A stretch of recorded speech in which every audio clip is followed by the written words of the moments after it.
Cabin mate 24 hours study hall and work space mobile app download చేసుకుని ఇప్పుడే మీ cabin book చేసుకోండి.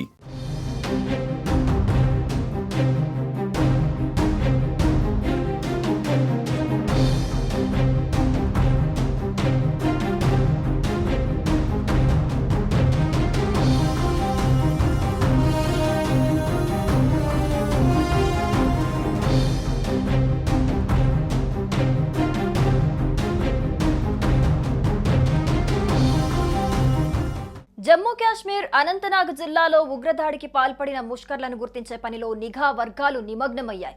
దాడికి పాల్పడిన ఉగ్రవాదుల కోసం భద్రతా సంస్థలు తీవ్రంగా గాలిస్తున్నాయి. ఈ నేపథ్యంలో 3 ఉగ్రవాదుల ఊహా చిత్రాలను విడుదల చేశాయి. ఈ దాడిలో పాల్గొన్న మరో ఉగ్రవాది ఫోటోను సైతం ఇప్పటికే విడుదల చేశాయి. కాశ్మీర్లోని పెహల్గాంలో ఉగ్రవాదులు ఘాతుకానికి పాల్పడిన విషయం తెలిసిందే.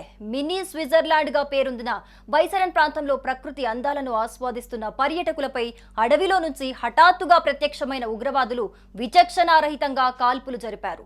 మహిళలు, పిల్లలను వదిలిపెట్టి కంటికి కనిపించిన పురుషులను కాల్చుకుంటూ పోయారు. ఈ దాడిలో సుమారు 28 మంది టూరిస్టులు ప్రాణాలు కోల్పోయారు. ఈ క్రమంలో దాడికి పాల్పడిన ఉగ్రవాదుల కోసం భద్రతా సంస్థలు తీవ్రంగా గాలిస్తున్నాయి. ఈ నేపథ్యంలో వారిని పట్టుకునేందుకు ముష్కరుల ఊహా చిత్రాలను ఏజెన్సీలు తాజాగా విడుదల చేశాయి. 3 ఉగ్రవాదులకు సంబంధించిన ఫోటోలను విడుదల చేశాయి. ఉగ్రవాదులను హతమార్చేందుకు, ఆ భయంకర దాడి వెనుక ఉన్న క్రూరమైన ప్రణాళికను వెలికి తీసేందుకు భద్రతా సంస్థలు అన్ని విధాలుగా ప్రయత్నిస్తున్నాయి. పాకిస్తాన్ కు చెందిన లష్కర్-ఏ-తోయిబా అనుబంధ సంస్థ రెసిస్టెంట్ ఫ్రంట్ ఉగ్రదాడికి బాధ్యత వహించింది. ఉగ్రవాదులను పట్టుకునేందుకు ఈ స్కెచ్లు కీలకం కానున్నాయి. జమ్మూ కాశ్మీర్లో ఉన్న స్థానికులు ఎవరైనా ఇందులో కనిపిస్తున్న వారి ఆచూకీ తెలపాలని పోలీసులు కోరారు.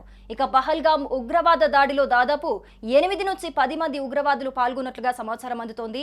5 నుంచి 7 మంది ఉగ్రవాదులు పాకిస్తాన్ కు చెందిన వారని అనుమానిస్తున్నట్లు తెలుస్తోంది. దాడి చేసింది తామేనని ది రెసిస్టెంట్ ఫ్రంట్ ప్రకటించింది. ఇక ఈ ఉగ్రవాదులంతా కేవలం పురుషులకు మాత్రమే టార్గెట్ చేసుకున్నారు.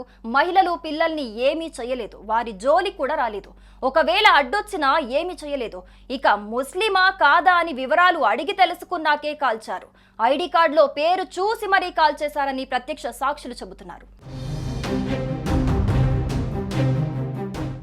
మరోవైపు కాశ్మీర్లో కేంద్ర హోంమంత్రి అమిత్ షా సందర్శించారు. ఈ దాడిని ఉగ్రదాడికి సంబంధించిన మృతులకు శ్రీనగర్ కాలనీలో నివాళులర్పించారు. ఈ సందర్భంగా బాధిత కుటుంబాలతో మాట్లాడైతే ఓదార్చారు అమిత్ షా.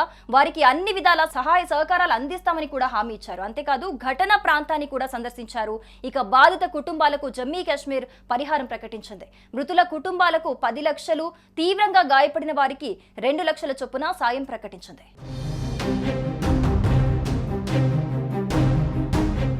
సుమన్ టీవీలో మీ పర్సనల్ అండ్ బిజినెస్ ప్రమోషన్స్ కోసం కింది నెంబర్కి కాంటాక్ట్ చేయండి.